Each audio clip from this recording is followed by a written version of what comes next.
This is the bonus section podcast, episode number 9. Why is discipline so critical?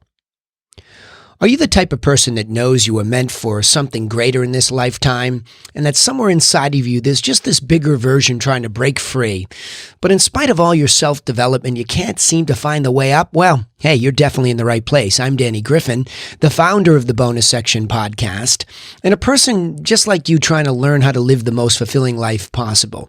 Now, to help you take immediate action to move in a more intentional direction of your dreams, we take all the notes from each episode and we post them so you can use them to start to build your own plan a little bit more clearly and intentionally. All right, let's get going.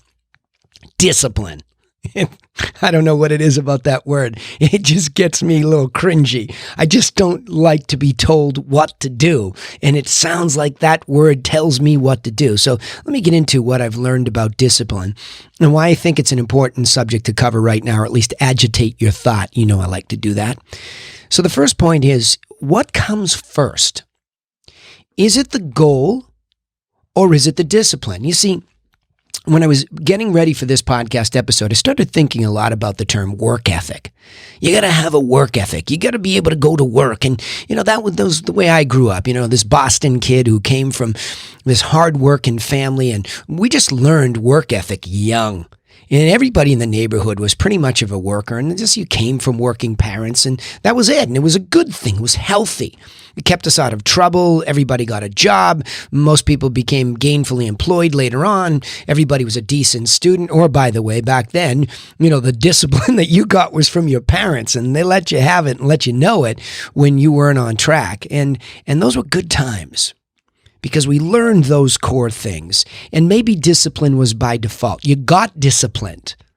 But maybe what you were learning when you were getting disciplined to learn work ethic was this sense of how to discipline yourself. And self-discipline is everything.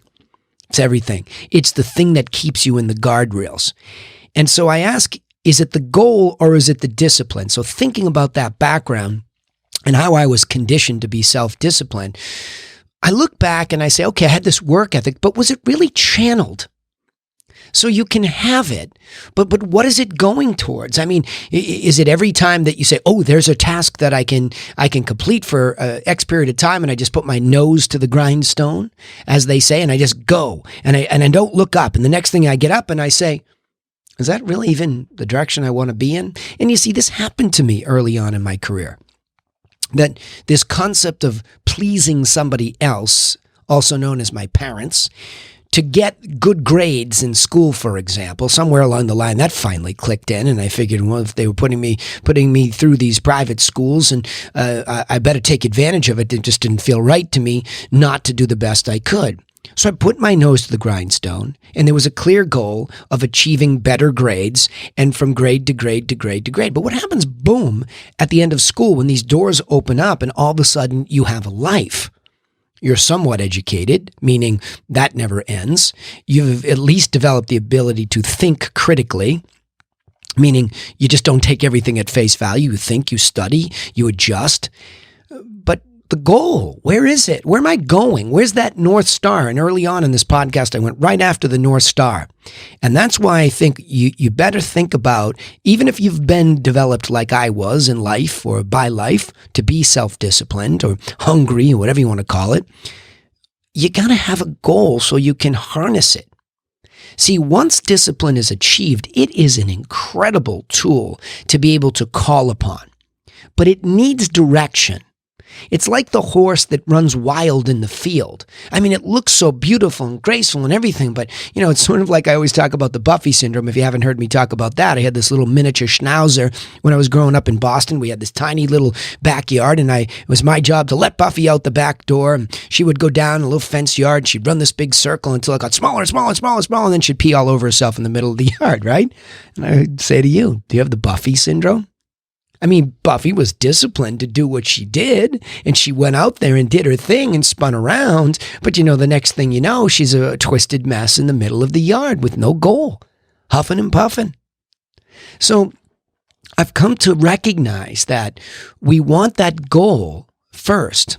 And again, go back and to listen to the earlier episodes here. It has to be a goal that you love.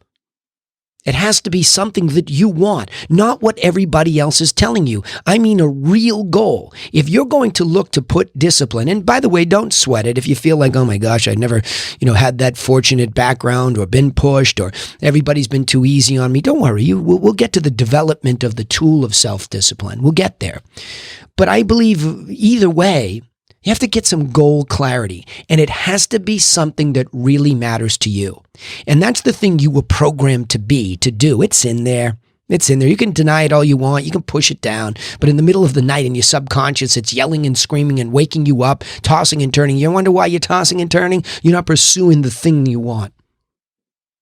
And that leads to this next point here, is this sense of discipline and duty in conflict with freedom. Are they conflicting? I mean, are these both needs? See, that's why I said when I open up this podcast, I cringe at the word discipline because there's something inside of me that is just desperate for true creative freedom. I want to be heard. I want to have my ideas be seen. I want them to matter. I want to serve other people, and I don't want to be told when and how I can do that. So you bust free with all this excitement and freedom, but you recognize that freedom to do how you want and when you want is precisely the thing that has you banging up against the guardrails. And you're all over the place because you don't know how to channel it. See, that happens to a lot of entrepreneurial people or artists or the desire, or really anybody. You decide one day that you're going to go do what you want and the heck with what everybody else is saying. That freedom is confusing. All of you college recent graduates, or those of you that can remember that feeling when you get there, if you weren't really clear on what you were going to do, that sense of freedom can be overwhelming. It can be paralyzing. And even if you've been disciplined all the way up to that point, now what do you do with it?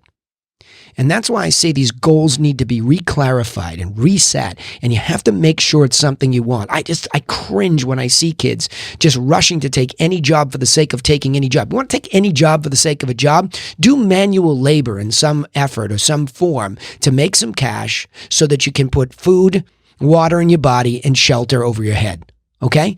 Take something like that, but be patient to use that newfound freedom to go looking for something that you can see yourself doing a long time, because that is the environment within which the tool of self-discipline is tremendously powerful. In other words, we can apply this tool of self-discipline to all sorts of situations and venues, but really to the goal here at the bonus section is to get you moving in that passionate, fulfilling life direction. The one that matters the most. The only one that'll ever matter, by the way. I don't want you to end up with regrets. I want to be a voice in your life that says, do not do that. Find that pathway, that goal. Now, of course, it could adjust, it could change, but again, it's the voice in your head that's saying, all right, we could apply a whole bunch of tools. Forget about self-discipline. There's all other tools as well that we can apply to this lane to get that thing. That's what we're looking for. Boy, I get fired up when I talk about this, right? This stuff really, really matters. So, recognize that discipline and freedom, they can be in conflict. But I'm suggesting maybe we could harness them and make them work more like a fine-tuned orchestra. And so I'll go back to the first point and say, yes, I do believe the goal matters first. And then the freedom to pursue that goal is going to feel overwhelming, and you might even get paralyzed. That's when you can say, all right, calm down. Let's go back to being a disciplined thinker, a critical thinker. Critical thinking is discipline. It's not just making an emotional decision and saying, okay, look, we've given ourselves the freedom to decide to move in this direction. It's a big goal. It's so exciting. It scares me. It paralyzes me. But I'm going to take a beat here, and I'm going to apply this tool of self-discipline, at least in the form of critical thinking. Let me say that again. Now that I've given myself the freedom to pursue the goal that I want, I now can start to apply this tool of self-discipline to go get it by really using critical thinking as part of that discipline. Step one.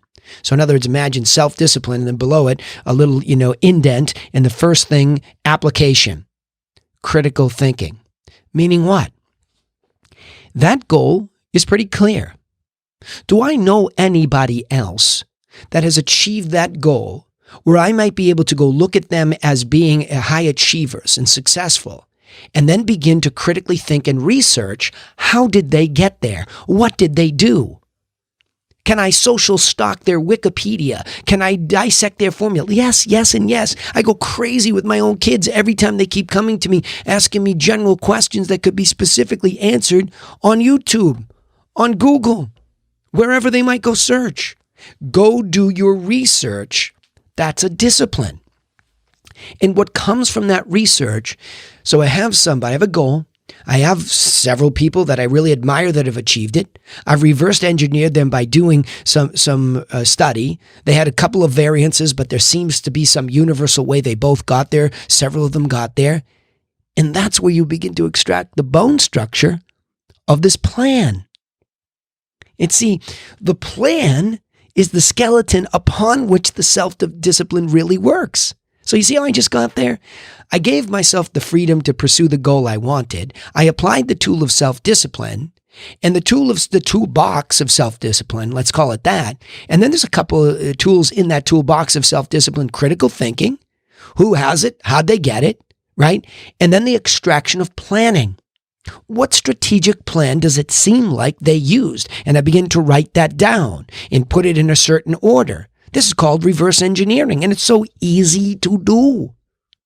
And what you're doing by doing all this is becoming more and more self-disciplined to follow a formulaic approach that keeps you from being emotional to the extent that it paralyzes you, stops you, or pulls you off course.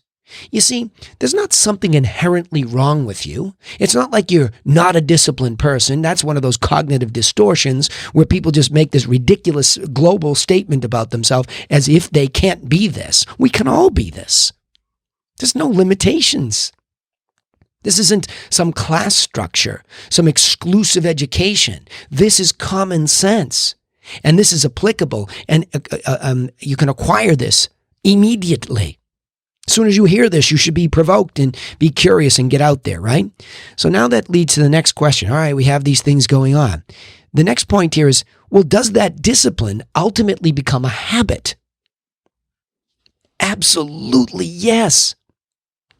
But it takes that repetition of doing these things over and over and not stopping. Let me explain this, okay?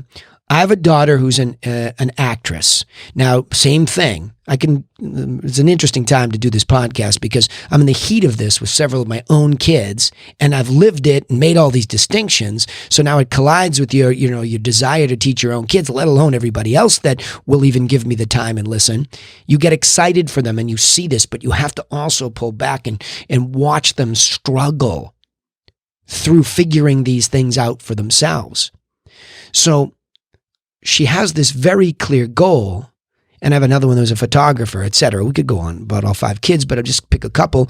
But the actress is the one that's probably more interesting to everybody because it's kind of a sexy conversation. The actress, oh my gosh, really? Hollywood, New York, where? Right? So everybody gets excited, so you'll listen. So she moves to California to pursue this, and it's clear.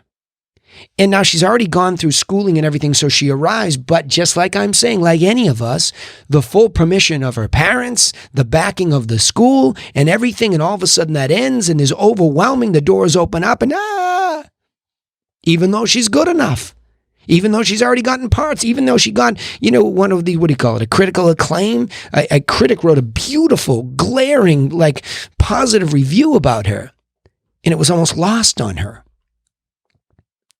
So the idea is, just because we now know the goal, we have some semblance of an idea of how to get there, we begin to become critical thinkers. She did that. We looked at actresses and we said, well, how'd they get there? What did they do? What were the right things? So we don't just go randomly out there and throw this energy and freedom at this, like Buffy, right in the circles, peeing all over ourselves at the end, right? Let's just try to be disciplined and move in this direction. And so now when you calm it down, and you enjoy that journey, and you just repeat it, and you repeat it, and you're already on the way. The biggest decision's been made. You're pursuing your dream. Nothing's pulling up. Will doubt come in? Sure. But would you rather be sitting there in a cubicle 9 to 5, pulling your hair out? Because that's not what you want to do? No offense to those that love it. I have a guy that's an analytical. He's probably going to sit in a cubicle and kill it, starting his own hedge fund at 16.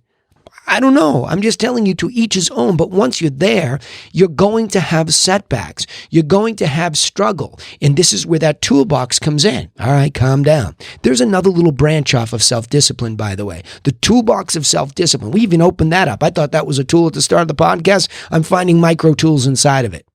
Okay? One of those is the ability to be rejected, to have failure on the way to that path, and have the discipline to stop, reverse engineer that micro moment of what didn't go right, why it didn't keep you on the path, do some more research, adjust, and move. It's the guided missile theory I talked about in some of the earlier episodes. The wind blows against me, but my goal didn't change. My love, my desire to be fulfilled, to get there, to get to the hierarchy of needs, self-fulfillment, top of the pinnacle, it didn't stop. So that starts to pull me through. And as I overcome an obstacle, get beaten down again and go, and I win a victory, and I don't forget to celebrate those victories. That's all part of, it's not, you got to recognize that the self-discipline gives you some victories. You can't just sit there and fret the downfalls and overcome them. You have to celebrate the victories. Not too long, but celebrate them. See, this is all part of that process. And ultimately what's happening is you're disciplined to stay in the lane that you're following to pursue the goal. The discipline is becoming habitual. You're repeating it. Okay? Now let me go into the bonus section of the bonus section. The last point here I have today. How do you continue to evolve even after you find a rhythm of self-discipline? What happens if, for example, now, in my daughter's case, she goes to more auditions and she keeps getting these, little parts, and it's not quite what she wants, but it's working, and she's a working actress, and isn't this great? But what if she wants more? What if now the self-discipline starts to close in a little bit too tightly, and the rhythm and the focus? How do you still use that freedom to keep challenging it, to keep growing it?